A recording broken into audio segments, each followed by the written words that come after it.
الحمد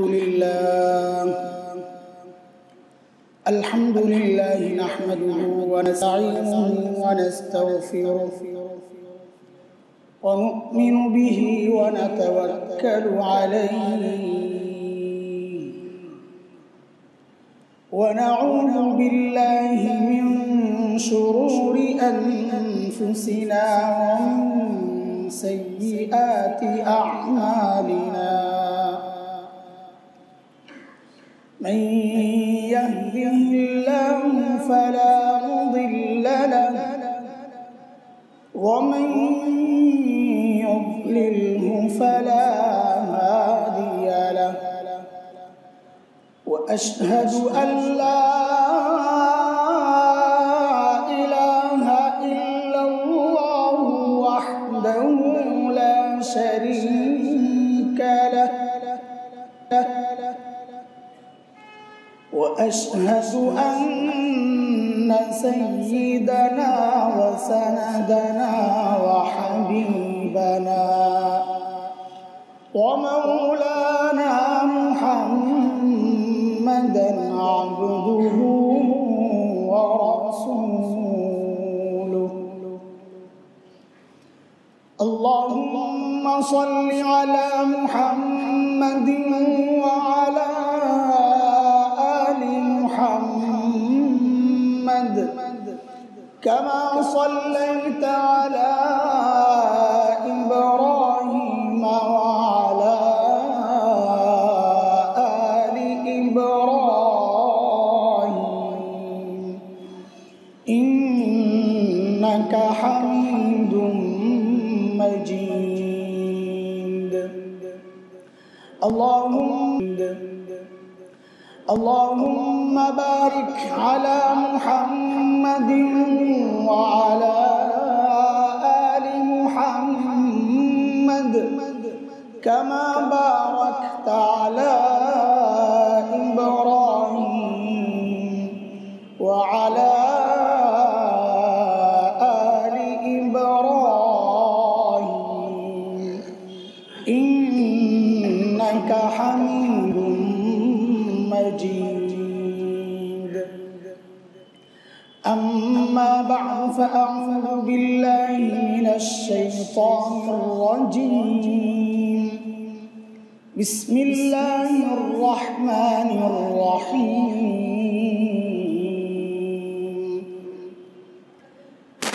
ألم نشرح لك صدرك ووضعنا عنك وزرك الذي أنقض ظهرك ورفعنا لك ذكرك فإن مع العسر يسرا إن مع العسر يسرا فإذا فرغت فانصب وإلى ربك فارغب آمنت بالله صدق الله العلي العظيم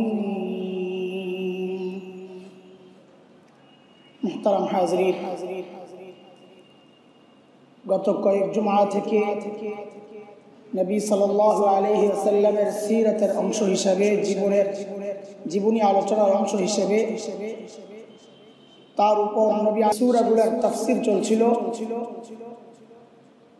গত কয়েক জুমআয় আমরা সূরা ইনশিরাহ আলাম নাশরাহ লাকা সাদরাক এর কয়েকটি পর্বে আমরা আলোচনা করেছি আলহামদুলিল্লাহ।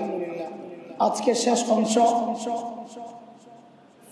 ফাইন্না মাআল উসরি ইউসরা থেকে এর আগে আল্লাহ সুবহানাহু ওয়া তাআলা প্রিয় হাবিব সাল্লাল্লাহু আলাইহি ওয়াসাল্লামকে সান্ত্বনা দিয়েছেন যে যত বিপদই আপনার উপর যাক, যত মুসিবত যাক, কষ্ট, বিরোধিতা, ষড়যন্ত্র, এসব কিছু একদিকে, আর আল্লাহ তাআলার কত বড় বড় নিয়ামত আপনি পেয়েছেন ওইটাও একটু দেখেন। এটা নবী আলাইহিস সালামকে আল্লাহর পক্ষ থেকে দেওয়া সান্ত্বনা যে আপনি মুসিবতে পড়েছেন, ঠিক বিপদগ্রস্ত হয়েছে, বিরোধিতার বুঝছেন ওইটাও একটু দেখেন। এটা নবী আলাইহিস সালামকে আল্লাহর পক্ষ থেকে দেওয়া সান্ত্বনা যে আপনি মুসিবতে পড়েছেন, ঠিক, বিপদগ্রস্ত হয়েছে, বিরোধিতার মুখোমুখি হয়েছে, কিন্তু এটাও তো ঠিক যে আল্লাহ তাআলা আপনাকে অসংখ্য নিয়ামত দান করেছেন। তো স্পেশাল 3টা নিয়ামতের কথা এই সূরার শুরুতে আসছে। এরপর 3টা নিয়ামতের বর্ণনার পর আল্লাহ তাআলা সমস্ত মুসিবতের বিষয় আল্লাহ তাআলার একটা মূল নীতি আল্লাহ তাআলা শোনায়া দিচ্ছেন নবীকে। এটা শুধু নবী আলাইহিস সালামের জন্যই নয়, এটা আমাদের সকলের জন্য একটা মূল নীতি। সেটা হচ্ছে আল্লাহ বলেন ফাইন্না মাআল উসরি ইউসরা, ইন্না মাআল উসরি ইউসরা। এটা আরবি গ্রামারের বিষয়, যারা আরবি জানি তারা জানবো। বিশেষ করে কোন শব্দ যখন দুইবার উল্লেখ হয় একই জায়গায়, একই শব্দ যখন দুইবার আসে, তখন ওই শব্দটার মানা কি হয়, এটার কিছু নিয়ম আছে। শব্দটা যদি নির্দিষ্ট শব্দ হয়, নির্দিষ্ট শব্দ যদি দুইবার ব্যবহৃত হয়, তখন নিয়ম হচ্ছে 2টা শব্দ দিয়ে একই বিষয় উদ্দেশ্য যদি নির্দিষ্ট হয়। আর যদি অনির্ধারিত হয়, অনির্দিষ্ট হয়, আমরা আরবিতে বলি নাকেরা, সেটা যদি দুইবার আসে তো প্রথমটা আর দ্বিতীয়টা আলাদা আলাদা হয়। একই শব্দ কিন্তু উদ্দেশ্য 2টা হয়। এটা হচ্ছে একটা নিয়ম, আরবি গ্রামারের নিয়ম। সেই হিসাবে গ্রামারের নিয়ম, সেই হিসাবে ফাইন্না মাআল উসরি ইউসরা, ইন্না মাআল উসরি ইউসরা। আল উসর মানে বিপদ, কষ্ট, দুঃখ, এটা নির্দিষ্ট আল আল আলিফ আলিফ আর লাম এই শব্দ যুক্ত করে শব্দকে নির্ধারিত করা হয়। তো বিপদ এটা নির্দিষ্ট, এই জায়গায় এটা দুইবার উল্লেখ হয়েছে। নিয়ম অনুযায়ী যেহেতু নির্দিষ্ট বিষয় দুইবার উল্লেখ হইলে একই বিষয় হয়, তাইলে বিপদ একটাই। এরপর আছে ইউসুর, ইউসুর মানে সমাধান, সহজ, সহজ করা। এখানে সমাধান, এই বিপদের সমাধান ইউসুর, এটা আসছে অনির্ধারিত, অনির্দিষ্ট ইউসুর। এখানে আল নাই, আল ইউসুর। তো নিয়ম অনুযায়ী দুই উদ্দেশ্য। তার মানে ইউসুর দুইবার আসলেও অর্থ দুইবার আসলেও অর্থ 2টা। টোটালটা দাঁড়ায় যে বিপদ যদি হয় একটা, আল উসুর একটা, ইউসুর 2টা। বিপদ একটা, সমাধান 2টা। এক কবি এই জন্য এই নিয়মকে সামনে রেখে এক কবি, আরবি কবি চমৎকার বলেছেন। তিনি বলেন إذا اشتدت بك البلوى ففكر في ألم نشرح فعسر بين يسرين إذا فكرته فافرح। যখন বিপদ খুব কঠিন হয়ে যায়, মারাত্মক রূপ ধারণ করে, তখন তুমি সূরা আলাম নাশরাহের ভিতরে ঢুকো, গবেষণা করো। তো সূরা আলাম নাশরাহের মধ্যে গবেষণা করলে দেখবা, গবেষণায় বের হয়ে আসবে বিপদ যদি হয় একটা, সমাধান 2টা। তখন গবেষণার রেজাল্ট কি হবে? ফাফরাহ। তখন তোমার দিল শান্তি হয়ে যাবে, তুমি আনন্দিত হয়ে যাবা। ভেতরের ওই কষ্ট আর তুমি আনন্দিত হয়ে যাবা, ভেতরের ওই কষ্ট আর দুঃখ লাঘব হয়ে যাবে। আল্লাহ তাআলা নবীকে সান্ত্বনা তো দিয়েছেন যে বিপদের পরিবর্তে আমি আপনাকে এই নিয়ামত দিয়েছি, কিন্তু এখন মূল নীতি শোনায় দিচ্ছেন নবী, আপনি এটাও মাথায় রাখেন, যত বিপদে আপনি পড়েন না কেন, এটাও মাথায় রাখেন আমি আল্লাহ আপনার জন্য এর সমাধানও রাখছি কমপক্ষে 2টা। এবং এটা সবচেয়ে বেশি স্পষ্ট করে প্রকাশ পেয়েছে হিজরতে যাওয়া আর মক্কা বিজয়ের সময় ফেরা। নবী আলাইহিস সালাম হিজরতের সময় যখন মক্কা ছেড়ে যান, তখন সঙ্গী মাত্র একজন, সাইয়েদনা আবু বকর সিদ্দিক রাদিয়াল্লাহু আনহু, সঙ্গী একজন। কিন্তু যখন নবী আলাইহিস সালাম মক্কায় আবার ঢুকেন মক্কা বিজয়ের দিন, তখন সঙ্গী কয়জন আসেন নবী আলাইহিস সালাম? তখন সঙ্গী কত? 1,24,000 বা কম বেশ। তো আল্লাহ তাআলা দেখায় দিয়েছেন, নবী আমার, আপনার বিপদ যদি হয় একটা, এর সমাধান অসংখ্য। কোরআনে এর অসংখ্য দলিল আছে। কোরআন আল কারীমের মধ্যে ধরেন গুনাহ একটা বিপদ, দারিদ্রতা একটা বিপদ। কোরআন আল কারীমের মধ্যে আযাব একটা বিপদ। আল্লাহ তাআলার পক্ষ থেকে আযাব, এটা একটা বিপদ। এই বিপদ আল্লাহ তাআলা কোরআন কারীমে আযাবের কথা আসছে মোট 117 বার। তো আযাব থেকে বাঁচার উপায় কি? ক্ষমা, মাগফিরাত। হিসাব করে দেখা গেছে গোটা কোরআনে ক্ষমার কথা আসছে ঠিক সমান ডবল, আযাবের ডবল। আযাব কত? 100। মাগফিরাত।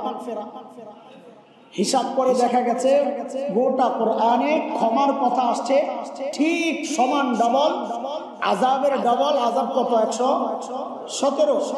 ঠিক ক্ষমার কথা আসছে কোরআনে সমান ডবল 234 বার। একদম সমান সমান। এটাই আয়াতের ব্যাখ্যা। ফাইন্না মাআল উসরি ইউসরা, ইন্না মাআল উসরি ইউসরা। বিপদ যদি হয় একটা, সমাধান কমপক্ষে ডবল। দারিদ্রতার কথা আসছে কোরআন 13 বার।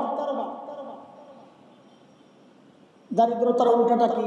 সচ্ছলতা। ঠিক কোরআনে হিসাব মতো সচ্ছলতার কথা আসছে 26 বার। এরকম অসংখ্য দলিল আছে যে সমস্যা যেই পরিমাণ উল্লেখ হয়েছে, সমাধানের কথা আল্লাহ তাআলা ঠিক ডাবল উল্লেখ করেছেন। বহু আছে। কারণ আব্দি ফি মালাইন যাকারতুহু ফি মালাইন খায়রিন মিন। বান্দা আমাকে যখন কোনো মজমায় স্মরণ করে, তো আমিও তাকে স্মরণ করি, কিন্তু এই জায়গায় ডবল কেমন হলো? এই জায়গায় ডবল হচ্ছে সম্মানের দিক থেকে, মর্যাদার দিক থেকে। আল্লাহ বলেন যাকারতুহু ফি মালাইন খায়রিন মিনহু, আমি তাকে স্মরণ করি এমন এক মজলিসে, যে মজলিস তার মজলিসের চেয়ে উত্তম। মানে সেটা হচ্ছে ফেরেশতাদের দরবার। এই যে আমরা বসে বসে আল্লাহ তাআলার কথা বলতেছি, ঠিক এই মুহূর্তে আল্লাহ তাআলাও আমাদেরকে নিয়ে ফেরেশতাদের সাথে কথা বলছে। কি বলেন আল্লাহ জানে, আল্লাহ দেখান, এই দেখো, দেখছো আমার বান্দারা কি করতেছে, কি করতেছে, আপনাকে স্মরণ করতেছে। তোমরা না বলছিলা যে এদেরকে কেন বানাবেন, এরা মারামারি করবে, বলছিলাম না? হ্যাঁ, নাহনু নুসাব্বিহু বিহামদিকা ওয়া নুকদ্দিসু লাক। আমরাই তো ইবাদত করি, আবার এদেরকে মারামারি করে না। আমার বান্দারা আমাকে ডাকেও। দেখো দেখো কি চায়, শোনো। আল্লাহ মাফ চায়, তোমরা সাক্ষী থাকো, আমি মাফ করে দিলাম। এটা একটা। আবার এই হাদিসেরই অংশ, ইযা আতানি ইয়ামশি, বান্দা যখন আমার দিকে হেঁটে হেঁটে আগায়, তো হাঁটার চেয়ে আর একটু ডবল কি হতে পারে? দৌড়। হাঁটার ডবল কি? দৌড়। তো আল্লাহ তাআলা ঠিক এই কথাই বলেছেন হাদিসে কুদসি, ইযা আতানি ইয়ামশি, বান্দা যখন আমার দিকে হেঁটে হেঁটে আসে, আতাইতুহু হারওয়ালা, আমি তার দিকে দৌড়ায় দৌড়ায়। প্রত্যেকটা জায়গায় আল্লাহ তাআলা দেখাইছেন, বান্দা মুসিবতের সময় তুমি আমার থেকে দূরে সরে যেও, আমি তো মুসিবত দেই তোমাকে কাছে টানা। যত মুসিবত আছে এটা মাথায় রাখে, যত মুসিবত আসে সমস্ত মুসিবত গুলো কাছে টানা। যত মুসিবত আছে এটা মাথায় রাখে, যত মুসিবত আসে সমস্ত মুসিবত গুলো হয় আযাব, নয় পরীক্ষা। সমস্ত মুসিবত, এটা আযাব হতে পারে, পরীক্ষাও। সাম্প্রতিক কালের এক মুসিবত হচ্ছে আমাদের জন্য করোনা। আমাদের এক ভাই বয়ানে এই কথা বলে বড় বিপদে পড়েছিলেন। আল্লাহ আসলে ও কথাটা আপত্তিকর। তিনি বলেছিলেন যে নামাজীদেরকে করোনায় ধরবে না, যদি ধরে তো কোরআন মিথ্যা। কদিন পরেই ঢাকা আলিয়ার সাবেক প্রিন্সিপাল ছিল, ওই লোক করোনায় মারা গেলেন। হায় আল্লাহ, এখন কি অবস্থা! এখন হয় উনি নামাজি ছিলেন না, অথবা ওই লোকের কথা মিথ্যা। আসলে একটা অমূলক কথা। নামাজি কেউ করোনায় ধরতে পারে, উনি ধরে নিছেন না, করোনা এটা বিপদ, এটার নাম হচ্ছে বিপদ। বাকি ধরনটা কি? ধরন হচ্ছে ব্যক্তির সাথে সম্পৃক্ত। ব্যক্তিটাকে এটা কারো জন্য আযাবও হইতে পারে, কারো জন্য পরীক্ষাও। কোরআনে কারীম আল্লাহ তাআলা দুই রকমই বলেছে, যে বিপদ এটা পরীক্ষাও হতে পারে, আবার আযাবও হতে পারে। সূরা রূম আয়াত 41 মালিক বলেছেন, যারাল ফাসাদু ফিল বাররি ওয়াল বাহর বিমা কাসাবাত আইদিন নাস। কখনো কখনো বিপদ আসে তোমার হাতের কামাই হিসাবে, মানে এটা আযাব। আবার আল্লাহ তাআলা আরেক জায়গায় বলেছেন সূরা বাকারা, ওয়ালানাবলুওয়ান্নাকুম বিশাইইন মিনাল খাউফি ওয়াল জুউ' ونقص من الأموال والأنفس والثمرات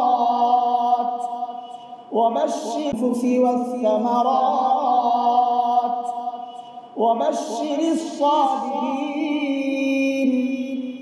ওই জায়গায় আল্লাহ বলতেছেন আমি বিপদ দেই পরীক্ষা করার।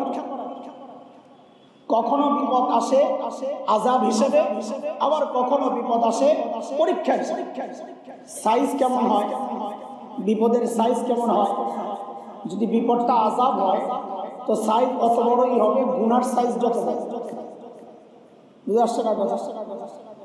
বিপদ কত বড়, গুনার সাইজ গুনারই তো শাস্তি। আর যদি বিপদ পরীক্ষা হয় তো বিপদের সাইজ কত বড়? বলে আপনি ব্যক্তি যত বড়, যে যত বড় মানুষ তার বিপদও তত বড়। আমি ভালো মানুষ হয়ে ভুল করলাম, বলে না না, আল্লাহ তাআলা তোমার ক্লাসকে উপরে উঠাইতে চান। তুমি 5-এ ছিলা, 6-এ উঠাইতে চান, তো পরীক্ষা দিবা না? তাহা 6 ক্লাস যত উপরে যায় পরীক্ষা সহজ হবে না কঠিন হবে? ওই কথাটাই নবী আলাইহিস সালাম বলেছেন, আশাদুল বালা আল আম্বিয়া সুম্মাল আমসাল ফাল আমসাল। জগতে সবচেয়ে বেশি পরীক্ষার মুখোমুখি, কঠিন পরীক্ষার মুখোমুখি হয়েছে সবচেয়ে বেশি হযরতে আম্বিয়া আলাইহিস সালাতু ওয়াস সালাম। কারণ তাদের মর্যাদা সবচেয়ে বেশি। মর্যাদা যার যত বেশি, তার জন্য আল্লাহর পক্ষ থেকে পরীক্ষাও তত বেশি। এরপর সুম্মাল আমসাল ফাল আমসাল, নবীদের যে যত কাছে মর্যাদার দিক থেকে, তাদের জন্য পরীক্ষাও তত কঠিন। হ্যাঁ, তো বিপদ যদি হয় আযাব, তো এটার সাইজ কি? বিপদের বলে গুনাহ যত বড় বিপদ তত বড়। বিপদ যদি হয় পরীক্ষা, সাইজ কেমন হবে? বলে আপনি ব্যক্তি যত বড়, বিপদের সাইজ তত বড়। এখন বোঝার বিষয় হলো, আমি কেমনে বুঝবো আমার এটা বিপদ না আযাব? ব্যস্ত লাগবে। বিপদ দেখে আপনি কেমনে বুঝবেন যেটা তার জন্য আযাব না পরীক্ষা? তো আমাদের মুফতি তাকিউল উসমানী দামাত বারাকাতুহুল আলিয়া সমাধান দিয়েছেন। এমনি আব্দুল কাদের জিলানী রাহমাতুল্লাহি আলাইহি একটা সমাধান ছিল, আগে থেকে আমরা এটা জেনে আসছি। তিনি বলেছিলেন, বিপদ দেখে যদি বান্দা আল্লাহর উপর ছেড়ে দেয়, যেটা আল্লাহর পক্ষ থেকে আসছে, তো বুঝতে হবে এই বিপদ তার পরীক্ষা। আর বিপদ দেখে যদি সে অভিযোগের তীর আল্লাহর দিকে ছুঁড়ে খেলে, আমারই দেখো, তো বোঝা যাবে এই বিপদ তার জন্য আযাব। এটা বোঝাটা একটু কঠিন, এটা আর একটু ডিপে বুঝতে হয়। সহজ যেটা মুফতি তাকিউল উসমানী দামাত বারাকাতুহুল আলিয়া বলেছেন, এটাই আমাদের কাছে সহজ হয় সাধারণদের জন্য। সেটা হচ্ছে বিপদে পড়ার পর কেউ যখন আল্লাহর দিকে তার সম্পর্কটা আল্লাহর সাথে সম্পর্কটাকে আর একটু গাঢ় করে, ইবাদত বাড়ায়া দেয়, তাসবিহ তাহলিল ইস্তিগফার বাড়ায়া দেয়, আমল বাড়ায়া দেয়। সোজা কথা, বিপদে পড়ার পর যদি আমল বাড়ায়া দেয়, তো বুঝতে হবে ওই বিপদ হচ্ছে আল্লাহর পক্ষ থেকে পরীক্ষা। আর বিপদে পড়ার পর সিগারেট খেয়েছি, কিরে ভাই সিগারেট খাও কেন? বহুত টেনশনে আছি, টেনশন দূর করা লাগে। বোতল মারতেছে, কিরে ভাই বোতল খাও, টেনশন দূর করে, বোতল খায়া টেনশন দূর করে। তো টেনশন দূর করে যে বোতল খায়া, তখন তো মাথা আরো আউলায়, মাথা নষ্ট হয়ে আল্লাহ। তো বুঝতে হবে এই বিপদ তার জন্য আযাব, ইবাদত কমে গেছে। এই জন্যে করোনার সময় ওলামায়ে কেরাম এত বেশি আতঙ্কিত ছিলেন। এই জন্যে খালি মসজিদ খুলে দেওয়ার জন্য যে বারবার আবেদন করছে, মাদ্রাসা খুলে দেওয়ার জন্য, ওয়াজ মাহফিল খুলে দেওয়ার জন্য কেন আবেদন করছে? যেন এমনটা না হয় বিপদ দেখে আমাদের আমল কমে গেছে। তাইলে বুঝতে হবে এই বিপদ এই জাতির জন্য আযাব। আর যদি বিপদ দেখে আমরা আমলকে আরো বাড়াই দেব, তো বুঝতে হবে জাতির জন্য এটা আযাব না, এটা পরীক্ষা। আমরা তো উল্টা বুঝি। এখন কাকে কে বোঝায়? উল্টা তো বুঝবোই, জমানা এখন পাল্টে গেছে। আগে তো দেখছেন না, কপি হারিকেন জ্বলতো, আগুনটা উপরের দিকে থাকতো, আলো কোন দিকে থাকতো? উপর দিকে। এখন জমানা পাল্টাইছে, লাইট লাগাইছে, এখন আলো কোন দিকে? জমানা পাল্টাইছে। দেখছেন? কাফির মুশরিকরা করোনা থেকে যেভাবে বাঁচতে চায়, আমরাও একই পদ্ধতিতে বাঁচলে আমাদের বাঁচা হবে। আখিরাতে যাবে, দুনিয়া হবে। আমাদের বাঁচার রাস্তা কাফির মুশরিকদের বাঁচার রাস্তা এক না। হযরত মুফতি তাকি ওসমানী দামাত বারাকাতুহুল আলিয়া ছোট্ট একটা গল্প লিখছেন কিতাব। এই বিপদের মুসিবতের বয়ানের মধ্যে সমস্ত মানুষ বোকার রাজ্য। ওই এক এলাকার মানুষ বোকা, সে খেজুর গাছের উপরে উঠে গেছে। কেমনে? তো খেজুর গাছ, নারিকেল গাছ, এগুলাতে উঠতে যতটা সহজ, উপরে উঠতে যতটা সহজ, নামাটা অত সহজ না, মুসিবত। তো আল্লাহ বান্দা কেমনে উঠে গেছে। এখন তার নামতে পারে না, ওখান থেকে খালি চেঁচামেচি করতেছে, চিৎকার চেঁচামেচি। এলাকার মানুষও খুঁজে পায় না যে তাকে ওখান থেকে কেমনে নামাবে, মাথায় বুদ্ধি নাই, সব তো বোকা। তো কে যেন খবর দিছে, পাশের এলাকায় এক চালাক চৌকিদার থাকে, একে খবর দেয়। পাশের এলাকার চালাককে খবর দিয়ে আনছে, হায়ার করে। তো বোকার এলাকার পাশের এলাকার চালাক হইয়া করতে হবে, এটাও তো মাথায় রাখা কথা। পাশের এলাকার চালাক মেরে আনছে হায়ার করে, যে ভাই আমাদের এই বিপদগ্রস্ত মানুষকে বাঁচানোর, এটাও তো মাথায় রাখা কথা। পাশের এলাকার চালাক মেরে আনছে হায়ার করে, যে ভাই আমাদের এই বিপদগ্রস্ত মানুষকে বাঁচানোর বুদ্ধি কি? তো কোনো টেনশন করবা না, এটা খুব ইজি বিষয়। বড় একটা রশি লো, তো বড় একটা রশি আনছে, বলে এই রশিকে উপরে পাঠানোর ব্যবস্থা করো। তো উপরে পাঠাইছে। তো ওই ব্যক্তিকে বলে তুমি এই রশিটাকে কোমরের মধ্যে শক্ত করে বাঁধো। তোর কোমরের মধ্যে ওই রশি শক্ত করে বাঁধছে। এইবার চালাক বোকা সব এদেরকে বলে এই রশি ধরে এবার সজোরে একসাথে মারোটা। তো সবাই মিলে একসাথে যে টান মারছে, আল্লাহর বান্দা ছিলে টিলে সব নিচে এসব ধপাস করে পয়রা মারা গেছে।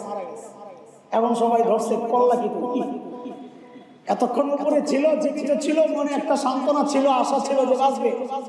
তুমি আমাদের মানুষকে মেরা ফেললা, মারা যাবে। আমি কি বুঝছি?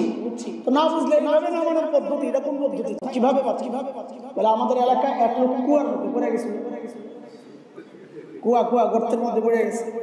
তাকে বাঁচানোর জন্য আমি তো এই পদ্ধতি গ্রহণ করছিলাম, তার কোমরের মধ্যে রশি বাঁচায় সবাই টানছে, সে বেঁচে গেছে।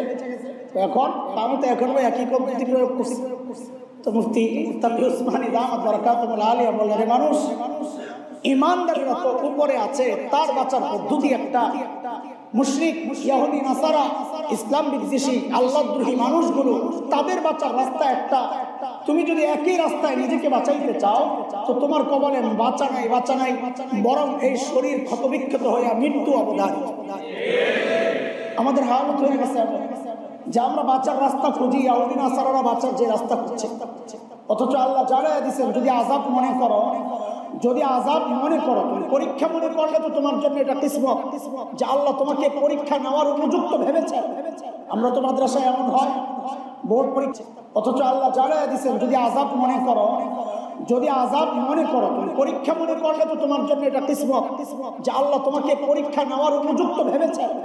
আমরা তো মাদ্রাসায় এমন হয় বোর্ড পরীক্ষা, এটা সবাই স্কুলে এরকম হয়। বোর্ড পরীক্ষায় যাওয়ার আগে টেস্ট পরীক্ষা হয়। টেস্ট পরীক্ষায় তুমি যদি পাস করো, তাহলে বোর্ডে তোমাকে পরীক্ষা দেওয়ার উপযুক্ত হিসাবে সাব্যস্ত করা হয়। তো বোর্ড পরীক্ষায় টেস্ট পরীক্ষায় ফেল করলে তাকে তো আর বোর্ড পরীক্ষা দেওয়া হয় না। হ্যাঁ, যে বোর্ড পরীক্ষায় যায় বোঝা যায় কি তার পরীক্ষা দেওয়ার যোগ্যতা আছে, এজন্যই তো সে পরীক্ষার্থী। আল্লাহ তাআলা যদি কাউকে পরীক্ষা দেন তার তো খুশি হওয়ার কথা যে আল্লাহ তাআলা আমাকে পরীক্ষা নেওয়ার উপযুক্ত ভেবেছে। আর যদি তুমি আযাব মনে করো তো আযাব থেকে বাঁচার রাস্তা তো এটা না আমরা যেটা প্রয়োগ করতেছি। আযাব থেকে বাঁচার রাস্তা কি আল্লাহ জানায় দিয়েছেন কোরআনে। আমি ভ্যাকসিন বুঝি, আল্লাহ ভ্যাকসিন দিয়ে দিয়েছেন কোরআনে। মালিক বলেন ওমা কানা আল্লাহু ইয়াস্তাগফিরুন, আল্লাহ বলেন সমস্ত আযাব থেকে বাঁচার ভ্যাকসিন দুইটা। কয়টা? এক হচ্ছে নবী আলাইহিস সালামকে আল্লাহ বলছেন আপনি যতদিন আছেন আমি আযাব দেব। তো স্বয়ং নবী আলাইহিস সালাম নিজে একটা ভ্যাকসিন, বরকত। এটা ভ্যাকসিন বলাটা বেয়াদবি হয় কিনা? বরকত বরকত বরকত। আল্লাহ নবীর বরকতে উম্মতকে আযাব থেকে বাঁচায় দিবেন আল্লাহ। এখন নবী তো নাই, তো আমাদের জন্য বড়রা বলেছেন নবী নাই তাতে কি? নবী আলাইহিস সালাম তো কিয়ামত পর্যন্ত থাকার জন্য আল্লাহ বানান নাই। ওমা জাআলনা লিবাশারিন মিন ক্বাবলিকাল খুলদ আফা ইন মিত্তা ফাহুমুল খালিদুন কুল্লু নাফসিন যায়িকাতুল মাউত ওয়া নাবলুকুম বিশ-শাররি ওয়াল খায়রি ফিতনা ওয়া ইলাইনা তুরজাউন। সূরা আম্বিয়া 40। মালিক বলেন ও নবী বিষয়টা এমন না যে আমি মানুষকে চিরকাল থাকার জন্য সৃষ্টি করেছি, আপনি মরে গেলে মৃত্যু হবে, এটা অবধারিত বিষয়। তো নবী চলে গেছেন, আমরা তো বঞ্চিত হয়ে গেছি। বলে না, ওই যে নবী যাওয়ার সময় বলে গেছেন তারাকতু ফীকুম আমরাইন, কোরআন আর সুন্নাহকে রেখে গেছি। যে ব্যক্তি সুন্নাহ দিয়ে নিজের জীবনকে সাজাবে, মুহাক্কিক আলেমরা বলেছেন সে যেন নবীর সঙ্গেই আছে। আর মানে কি? মানে হচ্ছে সুন্নতের জীবন বানাও, আল্লাহর আযাব আর গজব তোমাকে স্পর্শ করবে না ভাই। এক দুই নম্বর ওমা কানা আল্লাহু মুআযিবাহুম ওয়া হুম ইস্তাগফিরুন। ইস্তিগফার করতে থাকো। যত আযাব আছে আল্লাহ বলেন ওই ইস্তিগফার আযাবকে ঠেক দিবে, ভ্যাকসিন না। ভ্যাকসিন দিয়ে মাস্ক পরে আযাব ঠেক দেওয়া যাবে না, গ্লাভস পরে আযাব ঠেক দেওয়া যাবে না। হ্যাঁ, এটা শুধু সতর্কতার অংশ, এটাও শরিয়া। সতর্ক থাকা এটাও শরিয়া, শরীয়তের সাথে সংঘর্ষ নাই। শরীয়ত সতর্ক থাকার জন্য উৎসাহিত করেছেন। তো ওটিয়া এই হাদিস এই উনওয়ানে এই হেডলাইনে অনেক হাদিস আসছে। তিরমিজি শরীফে হাদিস আসছে হযরত আলী কাররামাল্লাহু ওয়াজহার জ্বর হয়েছে, জ্বর। তো নবী আলাইহিস সালাম খেজুর খাইতে নিষেধ করছে। কেন? খেজুরের প্রভাবও গরম, জ্বরের প্রভাবও গরম আরো বাড়বে। তো বোঝা গেল কি চিকিৎসার অংশ এটা সতর্ক থাকা, এটা চিকিৎসারই অংশ। চিকিৎসা গ্রহণ করা যেমন সুন্নাহ, সতর্কতা গ্রহণ করাও সুন্নাহ, এটাকে অস্বীকার করছি না। কিন্তু আমার আকীদা নিহিত না করি যে এই সতর্কতা আমাকে আল্লাহর আযাব থেকে বাঁচায় দিবে, আমি আযাবকে ঠেক দিব, এইরকম কথাবার্তা জাহেল সুস্থ মানুষ, বিশেষ করে ইমানদার এই কথা বলতে পারে না। আল্লাহর আযাবকে ঠেক দেওয়ার মতো সত্যি দুনিয়ার কারণে এটা অসম্ভব। যদি এইরকম কথাবার্তা আসে তো বুঝতে হবে এটা তার জন্য অবশ্যই আযাব, এবং এই আযাব থেকে বাঁচবে, আযাব থেকে বাঁচতে পারে। এই জন্য দোস্ত আমি সতর্ক থাকবো, অবশ্যই থাকবো, কিন্তু আমি যেন আমার মূল চিন্তা থেকে বিচ্যুত না হই যে আযাবকে আমার এই সতর্কতা ঠেক দিতে পারবে না। এটা কেবলই সুন্নাহর অংশ। আযাবের জন্য, বিপদের জন্য আমি সতর্ক হচ্ছি, এটা শুধু সুন্নাহর অংশ হিসাবে। কিন্তু বিপদ থেকে বাঁচার রাস্তা একটাই, আল্লাহ তাআলা যেটা বলেছেন সেটা হচ্ছে সুন্নতের জীবন বানাও আর বেশি বেশি ইস্তিগফার। আল্লাহ সব আযাব থেকে বাঁচায় দিবেন ইনশাআল্লাহ। আমাদের কাছে কতজন কত সমস্যা নিয়ে আসে, কতজন কত সমস্যা নিয়ে সামনে আসে। তো তাদেরকে বলি ভাই বেশি বেশি ইস্তিগফার করো, বেশি বেশি দুরূদ শরীফ পড়ো, বেশি বেশি ইস্তিগফার করো, বেশি বেশি দুরূদ শরীফ পড়ো। কেন?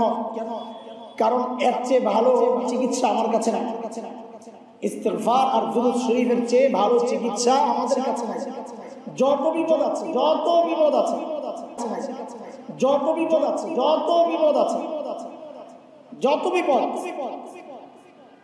গুনার জন্য সবচেয়ে বড় বিপদ হচ্ছে আমাদের জন্য আমরা গুনাহ করি, এটাই সবচেয়ে বড় বিপদ।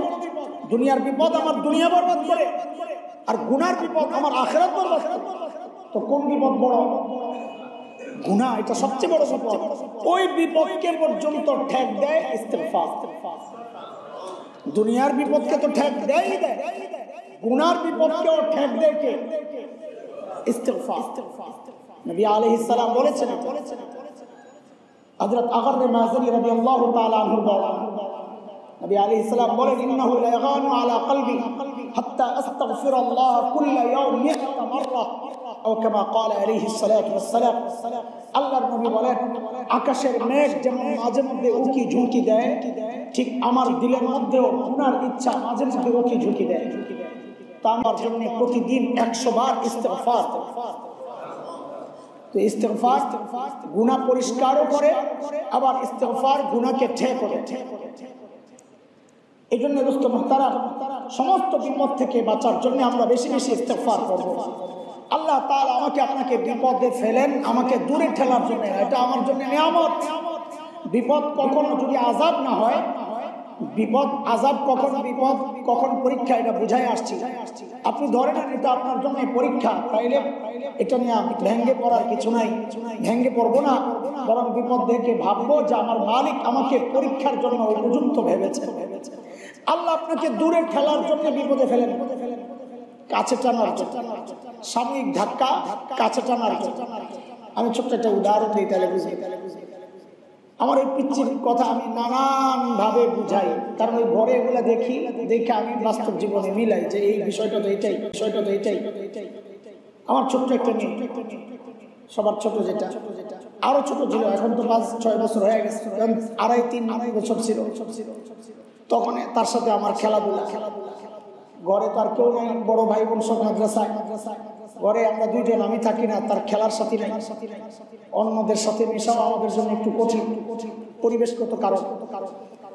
তো সকালবেলা আমার ঘুম ভাঙানোর জন্য তার নানান কসরত, এটা আসতেছি ঘুমায় যখন, আমাদের দুইজনের মাঝখানে শুইল। তো বাচ্চারা মায়ের কাছ থেকে মাত্র আলাদা হয়েছে, তো এখনো মায়ের সাথে সেই সম্পর্কটা, বাবাকে খুব মহব্বত করে, মেয়েরা বাবাকে খুব বেশি মহব্বত করে, বাবাও মেয়েদের প্রতি দুর্বল। তো সে যখন মায়ের দিকে একটু ঝুঁকে যায়, তা আমি ইচ্ছা করে খোঁচা দিই। এটা আমার কথা বলতেছি, আপনাদের এরকম হইতে পারে, নাও হইতে পারে। আমি ইচ্ছা করে একটা খোঁচা কি, যাও যাও যাও আম্মুর কাছে যাও, তুমি আমার কেউ না, বড় আপি ও আমার আপু, তুমি তো দূরে দূরে থাকো, তুমি আমার আদর করো। তো বুঝে বাবা অভিমান করছে, ডিজিটাল বাচ্চা তো এরা বুঝে। তো তখন না না বাবা, আব্বু আব্বু তুমি আমার, তুমি তো দৌড়ায় আসতে চাই, কাছে আসতে চাই, তো কি করি, আরেকটা ধাক্কা, কারণ আমি যত ঠেলার উপরে রাখবো আমি জানি অত্যন্ত বেশি আমার দিকে আসবে, তো আমার দৌড়ায় আসতে চাই, এই সরো তুমি আমার কাছে আসবে, তুমি আমার কাছে যাও, তুমি আমার কাছে যাও। তো দৌড়ে এসে দৌড় করে ঝাঁপায় পড়া, কপালে চুমু খায়, গালে চুমু খায়, একদম জড়ায় ধরে ধরা, বাবা বাবা বাবা তুমি আমার আপু, তুমি আমার আপু। ঠিক আল্লাহ তাআলা তার নেককার বান্দাকে বিপদে ফেলান কি জানেন? এটা হচ্ছে একটা হালকা ধাক্কা দেওয়া, সরো সরো সরো, তো বান্দা আবার দৌড়ে, সরো, তো বান্দা আবার দৌড়ে আসবে, যত বড় ধাক্কা তত কাছে আসবে। আল্লাহ বলে তুই যাইস না, তুই আমার কাছেই। এই জন্য আমাদের বড়রা বলেন যে আমরা যে দোয়া করি বসে বসে, বসে বসে কান্দি কান্দি কান্দি, মনে হয় যেন দোয়া কবুল হইতেছে।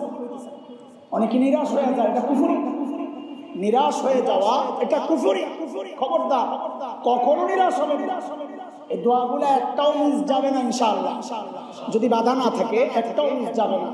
হাসরের মাঠে বহু সওয়াব, বহু নিয়ামত আল্লাহ যখন বুঝাইয়া দিবেন, তো বান্দার পক্ষ থেকে, হাদিসের কথা, বান্দার পক্ষ থেকে জানতে চাওয়া হবে, আল্লাহ এই আমল তো আমি করি নাই, এই আমল তো আমি করি নাই, এগুলো কিসের জাযার বিনিময়?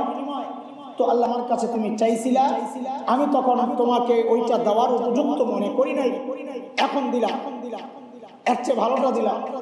তখন বান্দা আফসোস করে করে বলবে, হায় রে, দুনিয়ায় যদি আমার একটা দোয়াও কবুল না হইতো, দুনিয়ায় যদি আমার একটা দোয়াও কবুল না হইতো, তাহলে আজকে এই জায়গায় সব পাওয়া যাইতাম।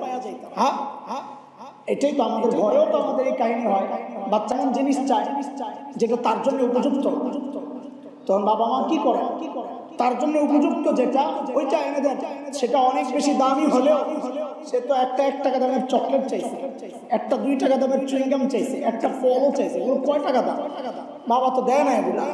বাবা কি করে, তার চেয়ে দামি কোনো ফল ফলা দেয় না খাওয়ার, দামি কোনো কিছু থাকলে তাই না খাওয়ার, খরচ তো বেশি হইলো, তাকে তো আমি 2 টাকার চকলেট দিয়ে বুঝ দিতে পারতাম, 5 টাকার একটা আম সপ্তাহ দিয়ে বুঝ দিতে পারতাম, 20 টাকার একটা পলো কিনে তাকে বুঝ দিতে পারতাম, কিন্তু তা করি নাই। কেন? আমার বাবা, আমার দিলের মধ্যে তার প্রতি ভালোবাসা আছে, এই জন্য আমি চাই না তার জন্য যেটা ক্ষতিকর তাকে দেওয়া। যদিও সে সাময়িক কষ্ট পেয়েছে, আমি দেই নাই, কিন্তু আমারও ভেতরে ভেতরে জ্বলছে, যাহেরে বাচ্চাটা চাইলো দিলাম না, তখন কি করি? চাই তাকে খুশি করার জন্য, তার চেয়ে দামি কিছু তার সামনে পেশ করার জন্য। এটা একজন সাধারণ বাবা হয়ে যদি চিন্তা, তো আমার মালিক তো বাবা মায়ের চেয়ে 100 কোটি গুণ বেশি আমাদেরকে মহব্বত করেন। এটা একজন সাধারণ বাবা হয়ে যদি চিন্তা, তো আমার মালিক তো বাবা মায়ের চেয়ে 100 কোটি গুণ বেশি আমাদেরকে মহব্বত করেন।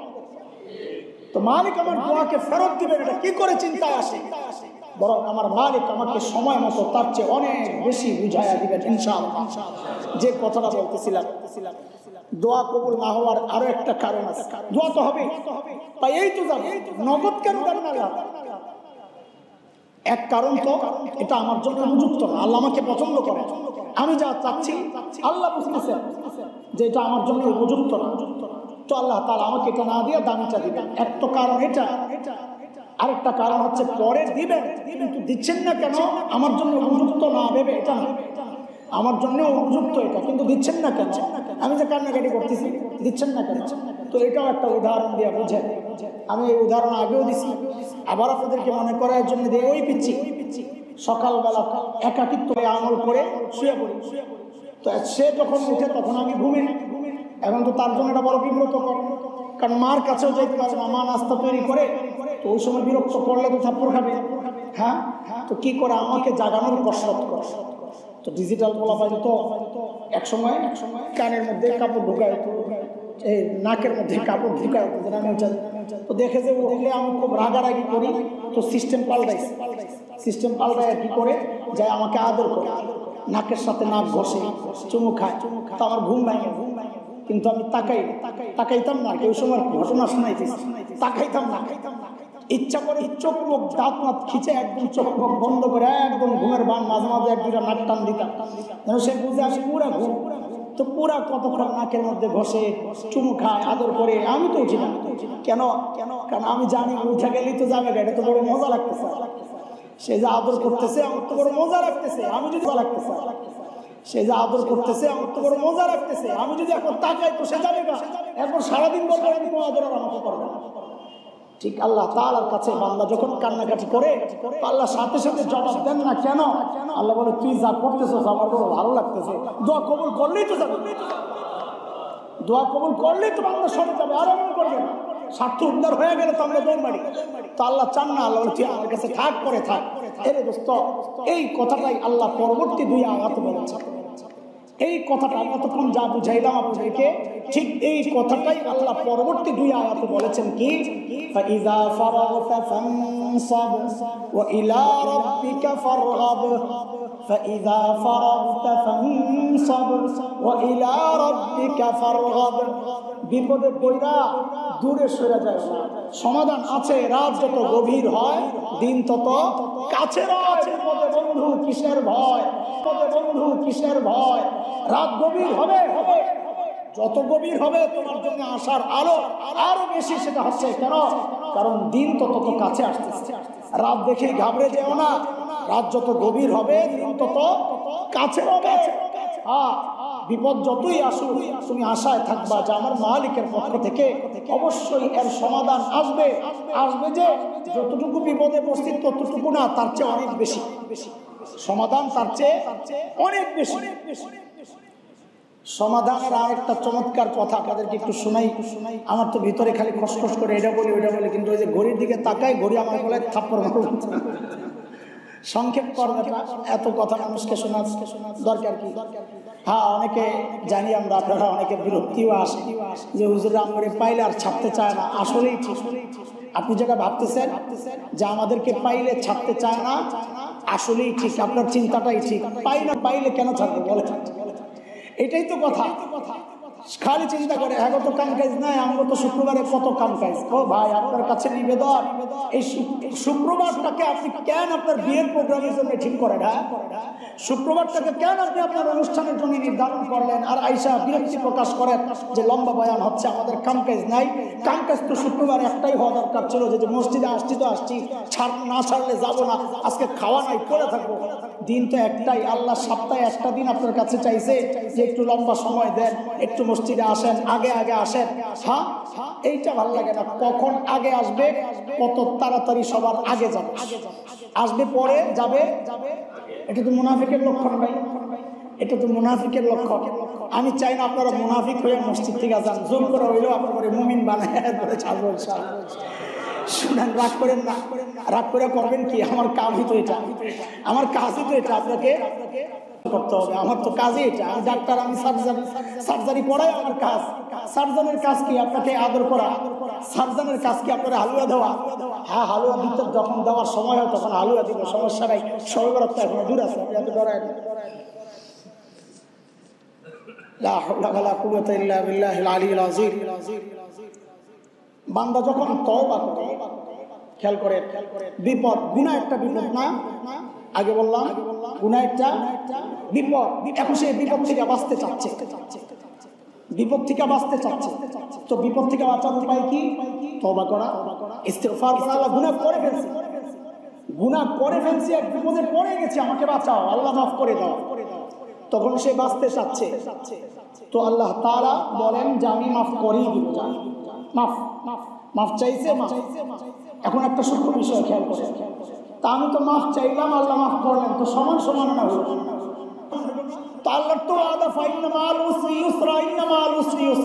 আমার কাজ সমান সমান না, আমি কমপক্ষে ডবল দিই। তো এইখানে ডবল কি হলো? বুঝেন না এই কথা? আমি গুনাহ করছি, বিপদে পড়ছি, এখন সমাধান চাই আল্লাহর কাছে। তো ইস্তিগফার করলাম, তওবা করলাম, তো আল্লাহ সমাধান দিয়ে দিলেন, কি? মাফ করে দিলেন। তো সমান সমান হয়ে গেল। গুনাহ যেই কয়টা করছি, মাফ ওই কয়টাই করছেন, তো সমান সমান হলো না? না, গুনাহ করছি একটা, আল্লাহ মাফ করবেন দুইটা, সমান সমানই তো। যেটুকু করছি একটুকে তো মাফ করবেন, তো সমান সমান হয়ে গেল। কিন্তু আল্লাহর তো আমি ডবল দিবি। তো এই জায়গায়ও আল্লাহ তাআলা তার নীতি আছে, বলে হ্যাঁ আমি তোমাকে ডবলই দিব। কি ডবল দিব? তো আল্লাহ তাআলা এক আয়াতে কি চমৎকার বলেছেন, আল্লাহু আকবার। আল্লাহ বলেন সমান সমান তো আমার গফফার দিয়ে আমি শেষ করছি, গফুর দিয়ে শেষ করছি। তুমি গুনাহ করছো, বিপদে পড়ছো, আমাকে ডাকছো, আমি আমার গফুর গুণ দিয়ে তোমার বিপদগুলো সরাই। সমান সমান তো আমার গফফার দিয়ে আমি শেষ করছি, গফুর দিয়ে শেষ করছি। তুমি গুনাহ করছো, বিপদে পড়ছো, আমাকে ডাকছো, আমি আমার গফুর গুণ দিয়ে তোমার বিপদগুলো সরাই দিয়েছি, সমান সমান। কিন্তু আমার ওয়াদা তো সমান সমান না, আমার ওয়াদা তো কমপক্ষে ডাবল। এখানে বাড়তি বোনাসটা কই গেল? আল্লাহ বলেন বোনাস তো আর গফুর দিয়ে দেবো না, আমার তো আরো গুণ আছে। আমার এক গুণের নাম হচ্ছে আমি রহিম। কি বোনাস দিব? রহিম দিয়ে। আলাদা আলাদা মন্ত্রণালয় ভাগ করা আছে, আলাদা আলাদা। আমার গফুরের জায়গা থেকে আমি তোমাকে মাফ করব সমান সমান, কিন্তু আমি বোনাস দিব তোমাকে ডাবল, যে দিব ওয়াদা, ওইটা দিব আমি রহিম দিয়া। মানে তো আল্লাহ তাআলা বলতেছেন ইল্লা মান তাবা ওয়া আমানা ওয়া আমিলা আমালান সালিহান ফাউলাইক ইউবাদদিলুল্লাহু সাইয়্যাতিহিম হাসানাত ওয়া কানাল্লাহু গফুরার রহিমা। আল্লাহ বলেন বান্দা তুই তওবা করছস, তওবা করে ভালো হয়ে গেছস, না আমল শুরু করছস, তা আমি আমার গফুর দিয়ে তোকে মাফ করব। কিন্তু বোনাস তো রয়ে গেল, বোনাস রয়ে গেল না? তো আল্লাহ বলেন আমার রহিম দিয়া বোনাস দিচ্ছি। শোন কি বোনাস দিলাম, শোন। ওরে বান্দা, যেই কয়টা গুনাহ তুই করছিলি, ওই কয়টা গুনাহকে আমি সরাইয়া বোনাস হিসাবে ঠিক ওই কয়টা নেকি তোর আমলনামায় ঢুকায়। কারবার দেখছি فإن مع العسر يسرا إن مع العسر يسرا। বিপদ একটা, সমাধান কমপক্ষে কয়টা? হে মালিক, কি এক মালিক পাইছি। আল্লাহু আকবার, আল্লাহু আকবার। বিপদে পড়ে কি করব, সমাধান তো আল্লাহ দিবেন, আমার করণীয় কি? তো আমাদের সবাই কি বলে, ফাইজা ফারাগতা ফানসাব, যখন আপনি উম্মতের ফিকির থেকে ফারিগ হবেন, সারাক্ষণ তো উম্মতকে নিয়ে আপনার ফিকির, উম্মতকে নিয়ে ফিকির, যখন ফারিগ হবে তো আপনার কাজ ওই সমস্ত বিপদের চিন্তায় পড়ে থাকা, ওই বিপদ দূর আমি করবো, ওইগুলো টেনশন আপনি করেন না। আপনার কাজ কি? আপনার কাজ হচ্ছে ফানসাব, আল্লাহর দিকে মনোনিবেশ করা, আল্লাহর দিকে মনোনিবেশ করা। ওয়া ইলা রাব্বিকা ফারগাব, আপনার রবের দিকে নিজেকে ঝুঁকিয়ে দেওয়া, নিজেকে আল্লাহর সাথে যুক্ত করা, একা একই আল্লাহর সাথে কথা বলা, নিজের আমলগুলো চালায়া যাওয়া। এটা কেন বলা হচ্ছে? যেন ওই বিপদটা আপনার জন্য আযাব, এটা বোঝা না যায়। কারণ বিপদ আযাব কখন বোঝা যাবে? যখন বিপদে পড়ে আপনি আল্লাহ থেকে দূরে সরে গেছেন। না, বিপদটা আপনার জন্য পরীক্ষাই হোক। কখন পরীক্ষা হবে?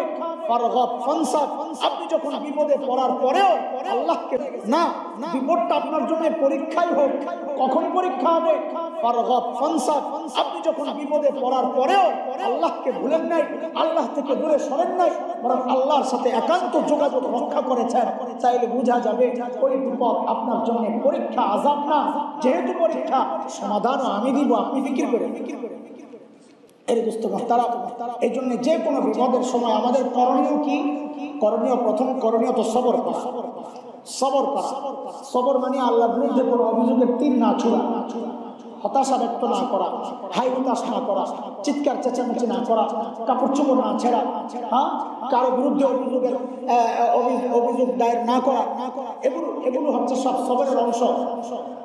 কানতে কানতে চিৎকার করতে করতে সব শেষ হইয়া যখন আর কান্না আসে না, এখন বসে বসে বলে যা সবর করা ছাড়া আমার আর কি করার আছে। গালাগালি দিতে দিতে দিতে দিতে আর গালি দিতে পারতেছে না, যা দিলাম, আমি আর কি করবো, তোর বিচার আল্লাহই জানে। মারতে যায় উল্টা আরো মাইর খেয়ে আসছে। তো আয়সা বলে যা আমি সবর করলাম। সবর তো করো নাই, তুমি তো মাইর খেয়ে আসছো, পারো না, এটার নাম সবর। এটার নাম কি না? সবর না, মাইটের খায়া এখন বলে যা সবর করা। পারলে তো তুমিও দিতা, গেছিলে তুমি, একটা খায়া দলবল নিয়ে আবার গেছো, তো আবার খাইছে, খায়া কি বলে যা যা তোর বিচার আল্লাহ করে। তো তুমি তো আগে গেছো পারার জন্য, আল্লাহর কাছে দিলা যাই তো আগেই দিতা। এটার নাম কি না? সবর না, হাদিসে আসছে সবর ওই প্রথমবারই সবর, পরবর্তী আর সবরের সব পাওয়া যাবে না। এই জন্য আমাদের কাজ হচ্ছে বিপদে পড়লেই চিন্তা করবো এই বিপদ কার থেকে আসছে, বিপদ থেকে আসছে, আল্লাহর কাছ থেকে আসছে। দুনিয়ার কারো মাধ্যমে হয়তো আসছে, কারো চক্রান্তের অংশ হিসাবে আসছে, কিন্তু এটা আল্লাহ না চাইলে চক্রান্ত সফল হতো না। হযরতে নবী ইব্রাহিম আলাইহিস সালাতু ওয়াস সালামের বিরুদ্ধে নমরুদ চক্রান্ত করে নাই, আগুনে ফেলে নাই, কিন্তু আল্লাহ চায় নাই তো আগুন ঝাঁপ দিয়েছেন। কোন সাগর? হ্যাঁ, আমাদের অনেক আছে এটা বলেছেন, নীলনদ। নীলনদ ফেরাউনরে আল্লাহ কই ডুবায় মারছে, দেখছেন? এটা ব্যাপকভাবে আমাদের কাছে এটা প্রচলিত যে ফেরাউন মরছে কোন জায়গায়? নীল নদে। আরে নীল নদ তো মিশরের ভিতরে, ওখানে আর মুসা আলাইহিস সালাম পালাইবে কোন জায়গায়? নদী পার হলে তো মিশরেই আছে, সব পালাইবে কোন জায়গায়? না না, এটা ভুল কথা। নীল নদ না, মুসা আলাইহিস সালাম সাগর পাড়ি দিয়েছেন, সাগর। আল্লাহ তাআলা কোরআনে তো বলেছেন ফাদরিব বিআসাকাল বাহর, আপনার লাঠি দিয়া সাগরে আঘাত করেন। আল্লাহ বলেন নাই আপনি আপনার লাঠি দিয়া নদীতে আঘাত, এটা বলছেন না। ফাদরিব বিআসাকাল বাহর, আপনি সাগরে আঘাত করেছেন, লোহিত সাগর কোনা দিয়া ওদিক দিয়া পার হয়ে গেছে হযরত মুসা আলাইহিস সালাতু ওয়াস সালাম। তো যাই হোক, হযরত মুসা আলাইহিস সালামকে সাগর ডুবাইতে পারে নাই, 6 লক্ষের কাছাকাছি বনি ইসরাইলকে সাগর ডুবায় নাই। ডুবাইতে পারে নাই মানে ডুবায় নাই, আল্লাহ চান নাই। সাগর ডুবায় নাই, ডুবাইতে পারে নাই মানে ডুবায় নাই, আল্লাহ চান নাই বলে। হযরতে ইব্রাহিম আলাইহিস সালামকে আগুন পোড়াতে পারে নাই, আল্লাহ চায় নাই বলে। তো শত্রুর পক্ষ থেকে বিপদ আসলেও যদি আল্লাহ না চান ওই বিপদ আপনার ক্ষতি করবে না। ক্ষতি যদি করেও সবর করে, এই ক্ষতির বিনিময়ে আল্লাহ তাআলা আপনাকে তার চেয়ে ডবল ওয়াদা করেছেন। দুনিয়ায় না দেখ ইনশাআল্লাহ আখিরাতে দিবেন ইনশাআল্লাহ তাআলা। এই বিশ্বাস আর ইয়াকিন দিলের মধ্যে রাখা, আল্লাহ থেকে দূরে না সরা, বিপদে পড়লে আমল বাড়ায় দেব ইনশাআল্লাহ। যত রকমের বিপদ আসুক কি করব? আমল বাড়ায় দেব। বিশেষ করে এই মুহূর্তে এখন করোনা এটা চলতেছে, যেহেতু হাওয়া আমাকেও ধরতে পারে, আপনাকেও ধরতে পারে। এটাকে খুব ভয় পাওয়ার দরকার নাই। হ্যাঁ, ভয়ে নাকি মানুষ আরো বেশি মারা যায়। ভয় পাওয়ার দরকার নাই, ছেড়ে দাও আল্লাহর কাছে যে আল্লাহ চাইলে করোনা ছাড়াও তো আমার মৃত্যু হতে পারে। আল্লাহ আমাকে মারার জন্য কি করোনা দরকার? আমার মৃত্যু হতে পারে। আল্লাহ আমাকে মারার জন্য কি করোনা দরকার? বলেন তো, আমাকে মারার জন্য কি আল্লাহ করোনার আশ্রয় নিতে হয় যে ও করোনা যা তুই যাই আমার? আমি পারতেছি না। হ্যাঁ, আল্লাহ চাইলে আমাকে করোনা ছাড়াও মারতে পারে। দুনিয়ার কয়জন মানুষ করোনায় মরে, কয়জন মানুষ করোনা ছাড়া মরে?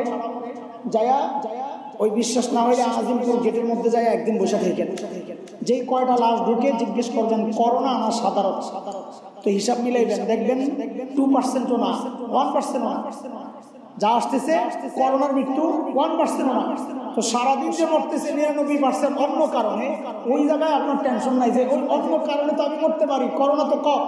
করোনার ভয়টা যত বেশি পায়, মৃত্যুকে যদি এত ভয়, করোনাকে যত ভয় পাচ্ছে মানুষ, মৃত্যুকে যদি অতটা ভয় পাইতো তো মানুষ বহু গুণা থেকে বেঁচে, বহু গুণা থেকে বেঁচে। তখন করোনাও তার ক্ষতি করতো না, মৃত্যুও তার ক্ষতি করতো না। মৃত্যু তখন তার ক্ষতি করতো না, মৃত্যুও তার ক্ষতি করতো না। মৃত্যু তখন তার মালিকের সাথে সাক্ষাতের একটা সোপান হয়ে যেত। হ্যাঁ, খলিল ইব্রাহিমের কাছে আলাইহিস সালাম মালাকুল মউত আসছেন, এসে কি বলতেছেন? খলিলের কাছে রূহ কবজ করার জন্য আসছেন। তো খলিল মালাকুল মউতকে কি বললেন? ইয়া মালাকুল মউত আরাআইতা খলিলান ইয়াকবিদু রূহা খলিলিহি। মালাকুল মউত, এমন বন্ধু দেখছো যে তার বন্ধুর জান কবজ করে? তো মালাকুল মউত তো চিন্তা করছেন কথা তো ঠিকই আছে। ফারাজা মালাকুল মউত ইলা রাব্বি, চলে গেছেন আল্লাহর কাছে।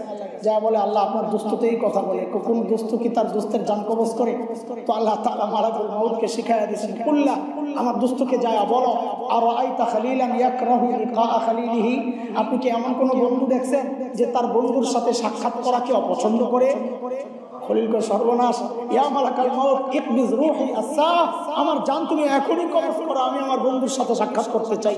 আরে ভাই, মৃত্যু যদি আসো, ইমানদার তো মৃত্যুকে ভয় পাওয়ার জন্য জান্নাতের টুকরা এসে ভয় পাবে কেন? ভয় যদি থাকে তো ভয় দূর করার রাস্তা টেনশন করা না, ভয় দূর করার রাস্তা হইল ইস্তেগফার। ভয় দূর করার রাস্তা কি? ইস্তেগফার। আমল বাড়ায় দাও যেন কবরে আরামে থাকো। আমল বাড়ায় দাও, কবরে শাস্তি হবে এমন কাজ করে যাবো কেন? যদি করে ফেলি, পরিষ্কার করে ফেলি, কবরে যায় শাস্তি পাবো এমন সন্তান রেখে যাবো কেন? যদি রেখে যাই, মানুষ করার চেষ্টা করি, এমন বিবি রেখে যাবো কেন যে আমি কবরে গেলে তাদের আমল নামার গুনাহ আমার আমল নামায়ও ডাইভার্ট হতে থাকবে, কুলুবের মাধ্যমে যাইতে থাকবে। এমন বিবি রেখে যাবো কেন? এমন সন্তান রেখে যাবো কেন? বরং আমি এমন সন্তান রেখে যাই যে আমার মৃত্যুর পর এই যে এত ব্যস্ততা, দেখেন আমি বলি, আরে আমার বাবা মার কত ভাগ্য, আমার বাবা মার কত ভাগ্য, জানি না আমার কপালে কি আছে। এত ব্যস্ততা, এত ব্যস্ততা, এত ব্যস্ততার মধ্যেও আমার সাথে 24 ঘন্টা কেউ থাকলে সে দ্বিতীয় যে অসুস্থ হয়ে হসপিটাল যেতে এবং কান ধরবে জীবনে। আর আমার বাবা মার কত ভাগ্য, জানি না আমার কপালে কি আছে। এত ব্যস্ততা, এত ব্যস্ততা, এত ব্যস্ততার মধ্যেও আমার সাথে 24 ঘন্টা কেউ থাকলে সে দ্বিতীয় যে অসুস্থ হয়ে হসপিটাল যেতে এবং কান ধরবে জীবনে। আর আপনার সাথে আমি দিন কাটানো নিয়োগ করব না। বহু দেখছি এ পর্যন্ত যারা একদিন আপনার সাথে থাকতে চাই, একদিন থাইকাই পরে কান ধরছে যে আমার দ্বারা সম্ভব না। আল্লাহ আমাদেরকে চান। এত ব্যস্ততার মধ্যেও এই গত 1 মাসে বাবা মায়ের কবরের কাছে 2 বার গেছি, এত ব্যস্ততার মধ্যেও। আর এমন কোনো দিন নাই মাহফিলে এত ডেলি 3টা-4টা করেও করতে হয়। শেষ মাহফিল শেষে অনেকে বলে একটু দোয়া করেন, আপনি মুসাফির মানুষ, এটা মাহফিলের অংশ না, তো দোয়া করি। দোয়ার মধ্যে কমন যে দোয়া, এটা তো থাকেই, রব্বিরহামহুমা কামা রাব্বায়ানি সাগীরা। মানিটা কি? মানিটা হচ্ছে আমি চাই হয়, কিন্তু আমার বাবা মা তার সন্তানের পক্ষ থেকে প্রত্যেক দিন একবার হলেও রব্বিরহামহুমা কামা রাব্বা, আমার আমলের সওয়াব আমার বাবা মা পাচ্ছেন, কারণ তাদের ওসিলাই তো আল্লাহ এই লাইনে আছে। তারা যদি চাইতেন তো আমাকে অন্য লাইনেও তো দিতে পারতেন। আমার পরিবার, আমার সমাজ চায় নাই তো আমি মাদ্রাসায় পড়ি। আমরা ভূতের গলি থাকতাম, ভূতের গলিতে থাকতাম, ছোট আমাদের 80 দশক কেটেছে ভূতের গলিতে। ওখানে আমরা যখন ছিলাম, বাড়িওয়ালাদের ছেলে মেয়েরা আম্মাকে এসে কত বুঝাইতো, খালাম্মা এই মেধাবী ছেলেটা আপনি নষ্ট করে না খালাম্মা, এটা কি ব্রেন সুবহানাল্লাহ। ওই যে নিয়ে ইংরেজি পড়ায় যা পড়ায় পারি, বাংলা পড়ায় যা পড়ায় পারি, আল্লাহ রে আল্লাহ, এই স্কুলে জীবনে যায় না, সব করতে পারে গর্ব করে। আম্মাকে এসে বলতো, আম্মা খালাম্মা এই মেধাবী ছেলেটারে নষ্ট করে না, তার কাছে নষ্ট মানি মাদ্রাসায় পড়া, আমার মায়ের কাছে মাদ্রাসায় দেওয়া মানি আমার ছেলেও বেঁচে যাবে, আমিও বেঁচে যাবো, উম্মতের অনেক বড় ফায়দা হবে। আমার মা বাবা তো ওই চিন্তা করছেন, ওই চিন্তা করে আমার মাদ্রাসায় পাঠাইয়া আমার উপর বড় দয়া করছেন, দয়া করছেন, দয়া করছেন, দয়া করছেন। আলহামদুলিল্লাহ, আলহামদুলিল্লাহ, আজকে আমিও বেঁচে গেছি, আমার মা বাবাও পাচ্ছেন কিছু। তো এই জন্য যত কথা শোনাইতেছি ওটাও তো আমার বাবার অবদান। বসায় দিয়ে গেছেন তো কিছু কথা শোনাইতে পারতেছি, এই সব কি তিনি পাচ্ছেন না? এই সব পাচ্ছেন না? আমি তেলাওয়াত করতেছি, সব পাচ্ছেন না? আমার কথা শুনে এই জায়গায় যতগুলো দাঁড়িয়ে রাখছে আমি তো দেখতেছি কত আলহামদুলিল্লাহ, কলিজা ঠান্ডা হয়ে যায় যখন এগুলো দেখি। যায় 2 বছর পরে তাকে দেখছি এই যে সামনে বসে রয়েছে, হ্যাঁ এই বহু আছে এখানে, আমি দেখতেছি এগুলোর স্বভাব সব আমার বাবা মাও পাবে। কেন? তারা আমাকে এই লাইনে আনার কারণেই তো আমি কথা বলছি, ইনশাআল্লাহ পাবে। ও ভাই, এমন সন্তান কেন রেখে যাবো যার টেনশন আমার দুনিয়াও করতে হয়, যার টেনশন আমাকে কবরে যায়ও করতে হয়? কেন এমন রেখে যাবো? কেন এমন একটা সন্তান রেখে গেলাম না যে আমার মৃত্যুর পর হাত উঠাইয়া বলতো রব্বিরহামহুমা কামা রাব্বায়ানি সগীরা? কেন রাখলাম না? তো যদি না রেখে থাকি তো সমাধান টেনশন করা না, সমাধান হলো শুধরে নেওয়া। রাস্তা একটাই, শুধরে নেয়। আর সন্তানকে বুঝা, সন্তানকে দিনের উপর আনার চেষ্টা করে, টুকরা হয়ে যাবে ইনশাআল্লাহ, আমার জন্য জান্নাতের টুকরা হয়ে যাবে। আল্লাহ তাআলা আমাদেরকে বিপদ দেন তো জানি দিবেন। আল্লাহ তাআলা আমাদেরকে সবরের তৌফিক দেন। আল্লাহ তাআলা এই বিপদের ওসিলায় আমাদেরকে তার চেয়ে বড় নিয়ামত আমাদেরকে আল্লাহ তাআলা আরো দান করে। সবচেয়ে বড় নিয়ামত চাই এই বিপদের ওসিলায় যেন আল্লাহ তাআলা আমাদেরকে জাহান্নাম থেকে বাঁচায় দেন। বিপদ দেখে ঘাবড়ে যাব না, বরং বিপদ দেখে ফাইদা ফারাগতা ফানসাব ওয়া ইলা রাব্বিকা ফারগাব, বিপদ দেখে ধৈর্য ধরব আর মালিকের দিকে মনোনিবেশ করব, মালিকের কাছেই সমাধান চাইবো, ইনশাআল্লাহ মালিক সমাধান করে দিবেন। আল্লাহ তাআলা সে তৌফিক দান করেন, আমিন। ওয়া আখিরু দাওয়ানা আলহামদুলিল্লাহি রাব্বিল আলামিন।